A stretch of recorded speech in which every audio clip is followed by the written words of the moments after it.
Buscando la verdad y abogando por la unidad nacional en pro de la paz y la seguridad en el Ecuador. Queremos dar la bienvenida en la revista de Opinión y Democracia a la asambleísta Ana Belén Tapia, vicepresidenta de la Comisión de Fiscalización de la Asamblea Nacional.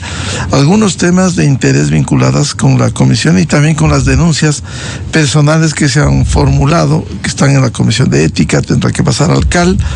Y quiero empezar con el juicio político al presidente del Consejo de la Judicatura, Mario Godoy. ¿En qué estado se encuentra cuando han venido sesionando incluso hasta el fin de semana, respecto de las acusaciones que se han formulado en este juicio político contra el presidente del órgano administrativo y disciplinario de la Judicatura, Mario Godoy? Muy buen día, asambleísta Tapia. Buenos días, estimado Miguel, gracias por el espacio, gracias por la invitación. Sí, bueno, ahora nosotros estamos justamente como Comisión de Fiscalización y Control Político, estamos en el periodo de prueba, ¿no? Que determina la Ley Orgánica de la Función Legislativa dentro del juicio político. Esto significa que estamos evacuando las pruebas. En primer lugar, se inició con la prueba documental de los proponentes, continuamos con la prueba testimonial, hemos ya evacuado gran parte de los testimonios, entendiendo que fueron requeridas 19 personas que comparezcan a la Comisión de Fiscalización y Control Político. Para hoy tenemos planificado que asistirían entre 5 y 6 que nos quedarían finalmente, pero ayer domingo nosotros sesionamos con la finalidad de evacuar la prueba documental del señor Godoy, ¿no? Como funcionario requerido.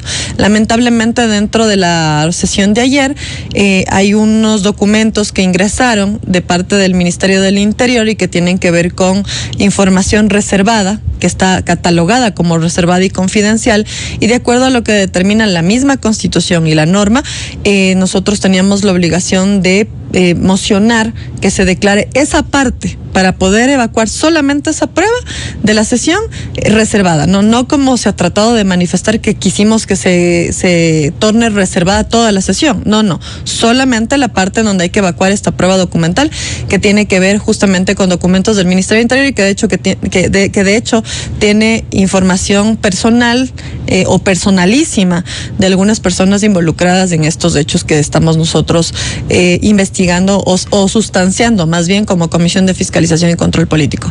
Lamentablemente ayer nosotros como ADN votamos a favor de que se declare reservada para poder evacuar esa prueba, pero los asambleístas de la RS5 de la comisión se abstuvieron, entonces no se lograron los votos. No estábamos completos en la comisión ayer, no estuvo el compañero José Nango de Pachacutic, entonces no logró pasar la moción. Entendemos que hoy nos reinstalaremos también para poder revisar este tema, pero si usted me pregunta, Miguel, ¿por qué se abstuvieron? Ni siquiera ellos mismos saben por qué lo hicieron, ¿no?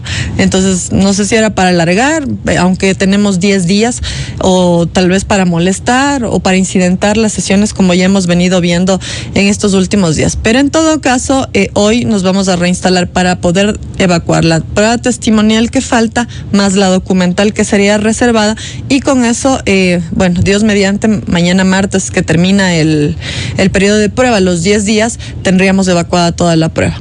Y hoy se podrá declarar la sesión reservada, porque se entiende, si se quiere que avance desde quienes han planteado este juicio político, ¿por qué no facilitar la sesión reservada para que avance el juicio? Eso es lo que entenderíamos todos, Miguel, pero realmente, como le vuelvo y le repito, ayer preguntábamos por qué se abstuvieron y no saben decirnos. Realmente entiendo que el asambleísta Veloz también salió a dar una rueda de prensa, digamos, de alguna manera, y le preguntaron también lo mismo y no han podido indicarnos cuál es la razón por la que se abstuvieron en la votación, cuando estábamos todos ahí y tranquilamente se podría haber evacuado esa prueba ayer. Sin embargo, de eso nosotros como Comisión de Fiscalización y Control Político, bueno, y en su gran mayoría la bancada de Acción Democrática Nacional que estamos en esta comisión, hemos dado todas las facilidades, hemos garantizado el debido proceso, aun cuando nos ha tocado en muchos de los casos tener incidentes dentro de la comisión, no solamente con los miembros que pertenecen a la RC5, sino también con los proponentes,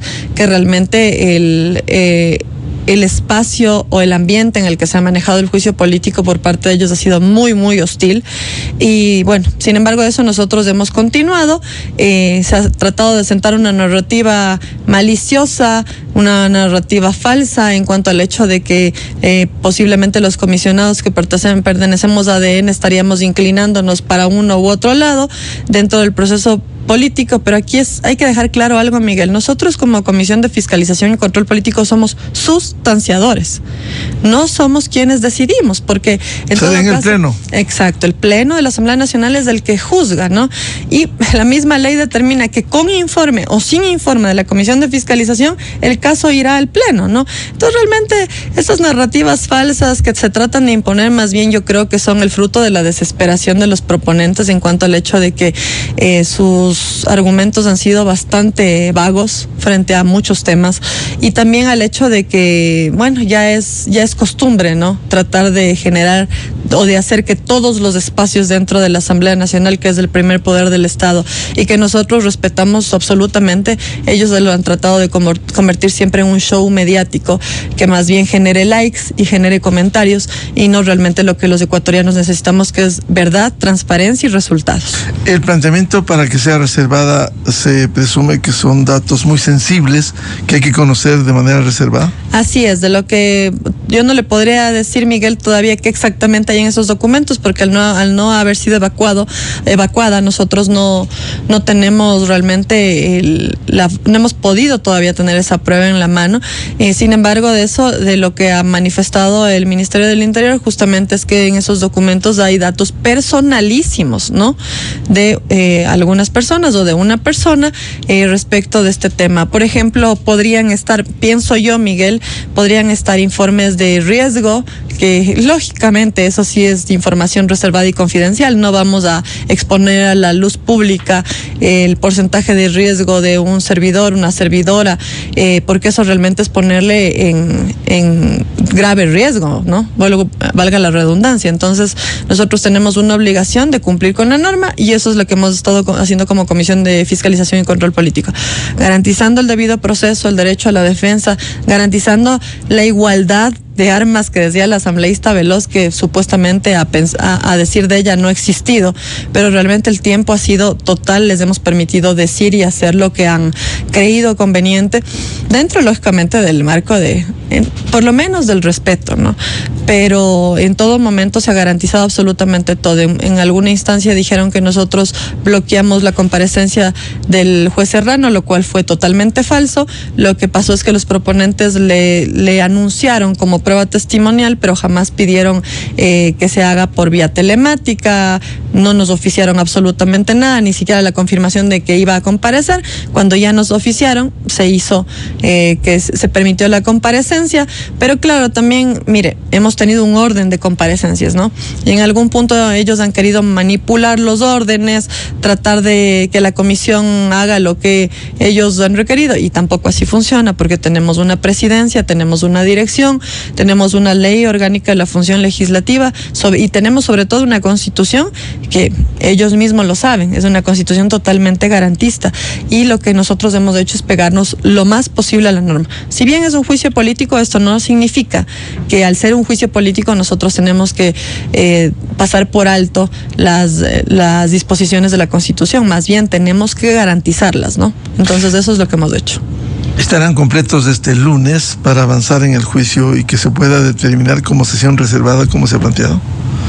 Tendríamos que estar completos. Eso es lo que dispone la ley, ¿no? Los asambleístas estamos convocados y tendríamos que estar completos con la finalidad, y esperemos que también existan los votos suficientes, si no nos tocará esperar hasta mañana, y si esa prueba no es evacuada, bueno, también entiendo que el funcionario requerido pondrá las acciones que crea respectivas, porque están dejando sin una prueba a una de las partes.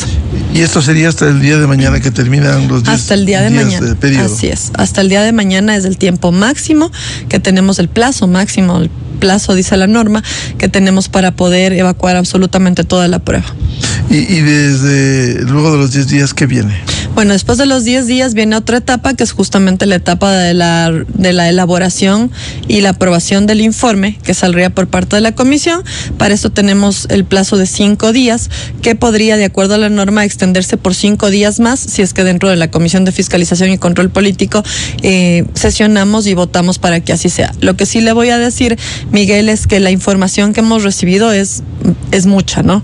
Es muchísima información, son muchísimos documentos que hay que justamente procesarlos, que hay que revisarlos, hay que verificarlos y hay que ir armando el informe en torno a todo lo que hemos recibido y lo que hemos escuchado, porque también hay algunos testigos, como por ejemplo la doctora Solanda Goyes, me parece que también el doctor Washington Andrade han solicitado ingresar documentación como parte de su testimonio, que lo han hecho por ventanilla en la Asamblea Nacional. Eso también tiene que ser revisado, verificado, y bueno, todo esto tiene que ver con el hecho de esta siguiente etapa que se abriría, en donde es la realización del informe y la votación por parte de la Comisión de Fiscalización y Control Político. Es decir, si esto se extiende 5 días, si se solicita, esto podría ir hasta el 20-21 de febrero. Más o menos, sí, esa sería la fecha. Al principio lo decíamos, ¿no? De acuerdo al cronograma que tenemos desde el principio, lo decíamos que más o menos esto podría ir desde el 17 al 22 o desde el 15 al 20, pero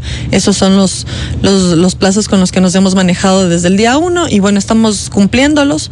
No hemos retrasado absolutamente nada, ni hemos adelantado. Estamos dentro del tiempo que la ley estipula y hemos respetado absolutamente cada día, ¿no? Tanto es así, Miguel, que nosotros hemos sesionado un domingo con la finalidad de poder contar con todo, darles, más bien evacuar toda la prueba que nos han pedido, que no quede absolutamente nada suelto. Lo que sí es importante aquí decir, para que por si acaso no se sienten más narrativas falsas, es que si alguno de los comparecientes o los testigos que han sido convocados y que han sido parte de lo que han requerido los proponentes no asisten, eso ya no es responsabilidad de la Comisión de Fiscalización y Control Político. Eso es una responsabilidad total y absoluta de los proponentes, en este caso, que son los encargados de traer a sus testigos, ¿no? Nosotros hemos notificado en los correos que nos han señalado los días, las horas en los que tienen que comparecer, hemos dado la apertura absoluta, pero si alguien comparece o no comparece, bueno, eso ya es decisión de cada persona, ¿no? Y de los proponentes, que es la obligación de traer a sus testigos. Terminado esto, vendrá el informe de la Comisión de Fiscalización que irá al Pleno de la Asamblea. ¿Se proyecta 1 o 2 informes, o pudiera haber también uno de minoría? Bueno, podría haber, ¿no? También hay la posibilidad. Ahora tenemos que esperar a ver qué pasa con la comisión, y bueno, después de que tengamos el informe o los informes, lo más seguro es que vaya al Pleno de la Asamblea Nacional, que es el organismo juzgador, ¿no? El ente juzgador, es el ente máximo de decisión frente a un proceso de juicio político. Por todos los documentos y declaraciones que se han formulado, ustedes como bloque, ya en lo que corresponde como bloque legislativo, irán tomando su decisión, porque hemos escuchado voces de que más allá del resultado de este juicio político se necesitan los 2/3, que resulta complejo lograrlo. El presidente del Consejo de la Judicatura debiera mantenerse en el cargo, porque el propio presidente de la República dijo que luego de defenderse debiera dar un paso al costado. Bueno, ya ese tema ya le corresponde al funcionario requerido, que en este caso es el doctor Godoy, tomar una decisión frente a la sugerencia que le ha dado el presidente de la República desde hace varias semanas. Sin embargo, de eso, nosotros como bloque legislativo y cada uno de los que componemos el bloque, el momento que tengamos el informe, el momento que podamos tener una claridad respecto de todos los temas, porque la claridad la tenemos el momento que termina de evacuarse toda la prueba. Ahí tomaremos una decisión. Lo que hemos hecho como ADN es no adelantar criterios. En el caso de RC hemos visto que en todo momento han hecho pública su postura sin ni siquiera empezarse el juicio político, ¿no? Entonces nosotros somos muy respetuosos de la norma, y lo que sí estamos haciendo es que el momento que tengamos ya todas las pruebas de los informes, bueno, ahí tomaremos una posición frente a los temas. Aquí también es importante decirle, Miguel, que nuestro objetivo siempre ha sido que absolutamente todas las decisiones que vamos tomando sean en beneficio de los ecuatorianos y sobre todo en mantener el hecho de que o hacer de que la justicia justamente deje de ser la puerta giratoria de la criminalidad, que sea justamente el ente que no es que nos ayude, sino que tiene la obligación de luchar en contra de la corrupción y el crimen transnacional que lamentablemente azota el país. Más allá del derecho y la obligación que tiene la Asamblea Nacional, los diferentes bloques legislativos de la fiscalización, quizás los acusadores no tienen calidad moral luego de haber liberado en el pasado reciente nada menos que al anterior presidente del Consejo de la Judicatura, el doctor Birman Terán, que en el ámbito penal tiene ya 3 sentencias precisamente por actos de corrupción, y a él lo liberaron en la Asamblea Nacional. Insisto, tienen el derecho constitucional y la obligación de la fiscalización, pero otra ha sido la realidad, el momento de las definiciones. Así es, totalmente, Miguel. Mire, el señor Terán, de hecho, compareció a la Asamblea vestido de reo, ¿no? Como persona privada de la libertad, como PPL. Y aún así, ellos con los votos de la Revolución Ciudadana no permitieron que haya la censura y la destitución de una persona que no es que solamente ha tenido presunciones respecto a algunos temas, sino que de hecho están comprobadas y está sentenciado en este momento, ¿no?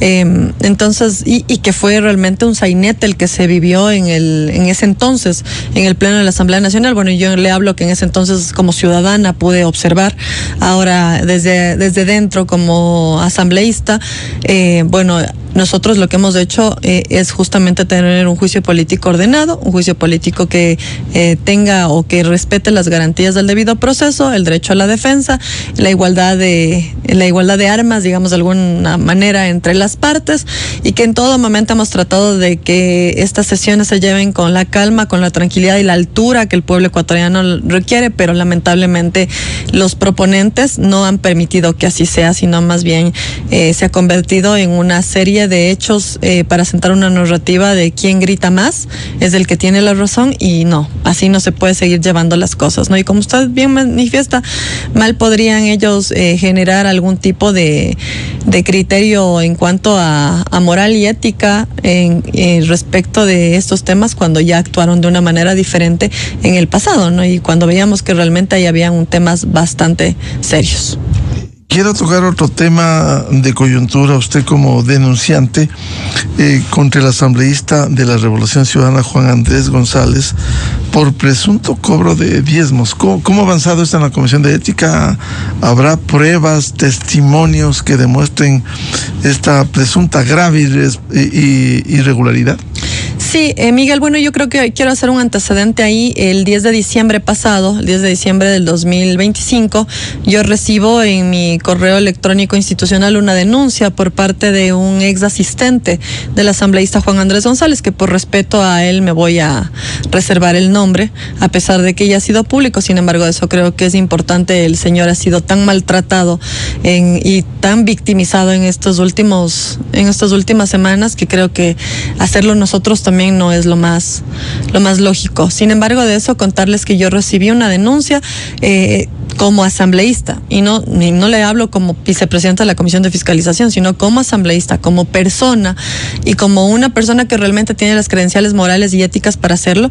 He puesto la denuncia o he puesto en conocimiento del Comité de Ética la denuncia presentada por el asistente del asambleísta Juan Andrés González, una denuncia que justamente se hace en torno a cobro de diezmos, a maltrato y al hecho de que finalmente lo desvincularon de su puesto de trabajo justamente por haber solicitado, por haber pedido que se le devuelva cantidades de dinero que suman bastante. De hecho, hay una transferencia de $2,000 realizada por el ex asistente a favor de el asambleísta Juan Andrés González, y que de hecho en la audiencia el asambleísta Juan Andrés González ha mencionado que como llegó de la campaña muy muy gastado y no tenía dinero, le pidió a su asistente que le preste, entre comillas, $2,000, ¿no? Y después se demoró casi 4 meses en supuestamente devolverle. Sí le hace la devolución, pero no la hace él, la hace la madre del asambleísta Juan Andrés González. Si lo hace la madre, está admitiendo esto. ¿Cómo así le devuelve si no ha cometido este pedido? Exacto. Mire, Miguel, nosotros que nos desempeñamos dentro de la Asamblea Nacional, la gente que está en nuestros despachos, los asistentes, los asesores, en muchos de los casos se convierten en las personas más cercanas a nosotros, porque vienen de las provincias con nosotros, acompañándonos. Lo que nosotros logramos en la Asamblea Nacional en cuanto al tema de legislación y de fiscalización, también es gracias a las personas que están en nuestro equipo. Y la relación es laboral, es profesional, no es como dijo el asambleísta Juan Andrés González, es de amistad, es de familiaridad. Sí, se convierte en nuestra familia, yo lo dije en algún momento, y por eso hay que respetarlos, no hay que maltratarlos, pero eso no quiere decir que nosotros como asambleístas podemos pedirles dinero para esto y lo otro. Mire, el señor... O sea, no ha negado el asambleísta González de la Revolución Ciudadana que le pidió dinero. No pudo negar. Y su madre le devuelve. Así es, no pudo negar porque las evidencias fueran contundentes. Se presentaron las transferencias realizadas, se presentaron los chats en donde el asambleísta Juan Andrés González le envía el número de cuenta al que tiene que ser depositado, que era de su asesor 1 en ese momento en el despacho. Aparte de eso, también hay los pasajes comprados, porque es más, el servidor legislativo le compra hasta los pasajes aéreos a los padres del asambleísta Juan Andrés González. Le paga el mantenimiento del vehículo, el cambio de aceite, la gasolina, la compra de comida, de medicamentos, o sea, de absolutamente muchas cosas. De hecho, todos esos gastos sumaban en $410 adicionales a los $2,000 que ya le había entregado, ¿no? Y el asambleísta Juan Andrés González le devuelve esta suma ya por la presión que ejerce el asistente después de 4 o 5 meses, pero no lo hace él, lo hace su madre, ¿no? En donde ahí realmente queda claro que el pedido existió totalmente. Y aquí lo más preocupante, Miguel, es que dentro de la prueba que se evacuó en la audiencia del Comité de Ética, es que estos pedidos y también el tema de la confrontación que existe entre las dos personas cuando ya casi se termina la relación laboral, es muy preocupante. El asambleísta Juan Andrés González, en aparente o en presumible estado etílico, en casi todas las llamadas, habla con su ex asistente y realmente le dice, bueno, ¿cuánto más te debo? Tú estuviste conmigo en la fiesta, y bueno, realmente un sinnúmero de cosas tan domésticas. ¿Y eso lo ha negado? ¿Son audios auténticos? Él dice que pueden haber sido manipulados, pero realmente el no se acuerda si estaba borracho. Exacto, el denunciante de forma muy, muy frontal y valiente le dijo, usted me pidió, ahí están los audios, estos son los audios. Él tenía todos los audios respecto de los pedidos, porque era tanta la borrachera, Miguel, que le pedía las llaves de la casa y del carro, y el asistente le decía, no, yo tengo solamente las llaves del carro, porque no es que él solamente era asistente, sino que también era conductor del asambleísta Juan Andrés González, cuando la norma dice que nosotros contratamos 2 asistentes y 2 asesores, ¿no? Entonces, bueno, un sinnúmero de temas que se demostraron en el Comité de Ética, en la audiencia, y que yo de la manera más frontal también le he dicho al asambleísta Juan Andrés González que eso no se merece en los servidores legislativos. El hecho de que estén supeditados a una contratación y que dependan de nosotros como asambleístas no quiere decir que nosotros podemos ejercer ese tipo de mal, o más bien, entre comillas, de poder, ¿no? Porque es un mal llamado poder, no es ese el poder que nosotros tenemos. Pero lo que sí le quiero comentar, Miguel, es que el puesto que le entregan al asistente es porque el asistente durante la campaña electoral le presta su vehículo y le ayuda a hacer campaña, y el asambleísta Juan Andrés González le premia con un puesto, le maltrata, le diezma y luego le vota, ¿no? Ese es un poco el resumen de todos estos temas. Con estos hechos evidentes que se han exhibido, una decisión extrema es hasta la destitución, de acuerdo con la ley orgánica de la función legislativa. ¿Qué debiera pasar con la Comisión de Ética, con todos estos hechos que se han exhibido? Así es, el Comité de Ética tiene ahora la responsabilidad de emitir el informe para que pase el Pleno de la Asamblea Nacional, si es que así fuera, así lo vean los miembros del Comité de Ética, que de hecho está compuesto por diferentes asambleístas de diferentes bancadas o fuerzas políticas de la Asamblea Nacional. Y bueno, de llegar a la Asamblea Nacional, yo le soy muy sincera, Miguel, yo creo creo que no va. Se necesita los 2/3. Así es, no vamos a lograr los votos porque ya vimos el caso del asambleísta Butiña, donde también el cobro de diezmos y el maltrato era evidente, donde hubo el testimonio del agraviado, y aún así la Revolución Ciudadana blindó estas malas prácticas. De hecho, realmente yo creo que representan total y absolutamente estas malas prácticas en la Asamblea Nacional, y entiendo que lo van a hacer nuevamente con un asambleísta que no solamente maltrata a un ex servidor, sino que también lo diezma, y que aparte de eso los pedidos se hacen en estado etílico. Totalmente reprochable y lamentable de un legislador que de hecho representa a una provincia importantísima del país. Lo malo es que se repitan estos hechos. ¿No se han curado de ser algunos asambleístas diezmeros, le pregunto? Es que mientras haya una bancada que proteja este tipo de acciones, se van a seguir repitiendo, Miguel. Lo que sí le voy a decir es que la bancada de Acción Democrática Nacional no nos vamos a quedar callados, no nos vamos a quedar con las denuncias en el cajón del escritorio, sino que vamos a seguir sacando esto a la luz pública. Hay un tema de coyuntura que quiero preguntar a la asambleísta Ana Belén Tapia. ¿Qué va a pasar con los dos proyectos urgentes en materia económica que están en trámite en la Asamblea Nacional? La una, la denominada Ley Orgánica para el Fortalecimiento de los Sectores Estratégicos de Minería y Energía, y la otra, las reformas al COTAD. Bueno, realmente son dos leyes económicas urgentes muy importantes para el país, ¿no? Mire, yo vengo de una provincia que ha sido golpeada de una forma brutal por el tema de la minería ilegal, sobre todo, ¿no? Como actividad ilícita, y una actividad ilícita que tiene detrás organizaciones criminales bastante complicadas, ¿no?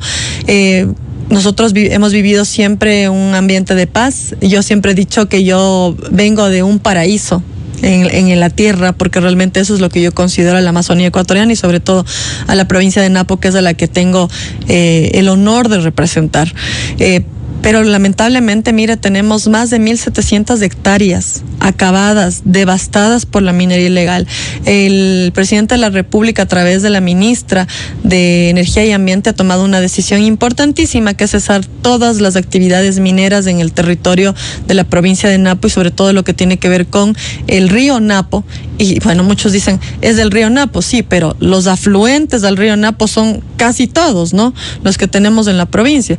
Hemos detectado más de 130 concesiones mineras que se entregaron hace más de 10 años de forma fraudulenta, sin justificación, y que siguen operando. Detrás de esto no solamente existe el exterminio de la biodiversidad, detrás de esto existen violaciones a niños, a niñas, están acabando con el alma de las comunidades y están envenenando a nuestra gente. Entonces, esta ley, justamente este proyecto de ley económica urgente, tiene mucho que ver con el hecho de poder reconocerles de alguna manera a los mineros ancestrales, ¿no? Y al final hacer que la misma comunidad, la gente, se empodere de sus territorios y no se permita más que las mafias se tomen estos espacios. Mire, donde hay vacíos legales, querido Miguel, van a existir siempre organizaciones criminales que van a tratar de usar este tipo de cosas. Así que para mí, desde cualquier punto de vista, y como quien ha vivido en carne propia la devastación de su tierra, de su provincia, del lugar donde vive, no solamente vivo yo, vive mi familia, mi hijo, y que lamentablemente ahora yo no puedo hacer que mi hijo goce lo que nosotros sí pudimos hacer cuando éramos niños: ir al río, bajar en boya, disfrutar de lo que nos da la madre naturaleza, ¿no? Ahora no podemos hacer eso. Entonces nosotros estamos total y absolutamente claros de que hay que apoyar este proyecto de ley. Se está debatiendo ahora mismo en la comisión correspondiente, y también lo que tiene que ver con la ley reformatoria al COTAD, para mí también es totalmente pertinente, puesto que hemos visto un sinnúmero de cosas que están pasando. Mire, poder determinar un 70% de gasto de inversión y un 30% de gasto corriente acaba con el hecho de que ya las autoridades de los gobiernos autónomos descentralizados dejan de usar el recurso público para cumplir favores de campaña, ¿no? O para perennizarse, o tratar de perennizarse en el poder, por lo menos durante los periodos en los que se puede, de acuerdo a la norma. ¿Por qué? Porque le vengo y le contrato al primo, al hermano, al vecino, y como ellos tienen una familia grande, al darles yo un puesto de trabajo, tienen la obligación de apoyarme, más allá de si yo soy una buena autoridad o no. Esto lo han hecho inflando el gasto corriente, pero no se han puesto a observar. Mire, Miguel, los servicios públicos, que son competencias directas, la producción, la vialidad rural, que son competencias directas, directísimas de los gobiernos autónomos descentralizados, eso en cambio no se cumple. Estamos en el 2026 y yo le hablo desde mi realidad. Tenemos cantones completos, comunidades que no tienen agua potable.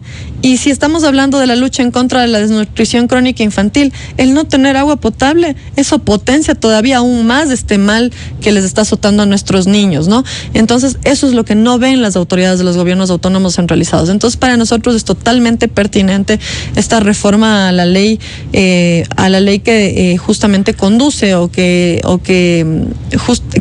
puede de alguna manera ser la ley madre, digamos, de los gobiernos autónomos descentralizados. Y lo que nosotros vamos a hacer como asambleístas, sobre todo en mi caso de la Amazonía, es también presentar nuestros aportes frente a este tema. Bien, muchas gracias a la vicepresidenta de la Comisión de Fiscalización de la Asamblea Nacional, asambleísta Ana Belén Tapia. Muy amable, Ana Belén. Gracias, Miguel. Un buen día. Muy buen día. 7:56. Vamos a una pausa y ya volvemos con el ingeniero Miguel Robalino, experto energético, para hablar precisamente sobre las reformas a la ley minera en el Ecuador. Desde 1984 con Gonzalo Rosero. La revista de opinión Democracia. Siempre líderes, siempre confiables. Enseguida regresa Miguel Rivadeneira.